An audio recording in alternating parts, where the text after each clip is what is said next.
রবিবার দিনটা আমি কোথায় ঘুরতে গেলাম, কি করলাম চলো তোমাদের সাথে শেয়ার করি। 12:30 নাগাদ আমি মেকআপ করে রেডি, প্রায় মায়ের ভাত ভাজা বানানো ছিল তো সেটাই খাচ্ছিলাম। আর বেরিয়েই শিলিগুড়ির এই গরমের মধ্যে এত জ্যাম কাটিয়ে অনেকটা লেট হয়ে গিয়েছিল, তার মধ্যে আবার চলে আসলো বৃষ্টি। আর জানো তো আমরা প্রায় ওই 1.5 ঘন্টা মতো এই বৃষ্টিতেই আটকেছিলাম, আর 3:30 বেজে গেল। তারপর আমার বিএফ বললো অনেকটা লেট হয়ে গিয়েছে, চল কার্শিয়াং যাওয়ার আগে আমরা রোহিণীতে প্রেমিস কিচেনে, এত সুন্দর ভিউ, ওখান থেকে ক্যাফেটা থেকে খেয়ে যাই। সেখানে ওঠার সময় দেখি বাবারে বাবা, এত বড় অ্যাক্সিডেন্ট হয়েছে, স্কুটি ব্রেক ফেল হয়ে গিয়েছিল।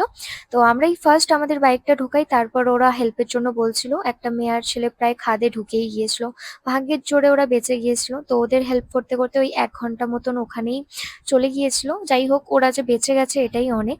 তারপর আমরা প্রেমিস কিচেন খুঁজতে খুঁজতে একটা ক্যাফেতে পৌঁছালাম। এখানেও প্রায় একটু ভালো ভিউ ছিল, তো এখান থেকে নিয়েছিলাম চা আর ভাইভাই।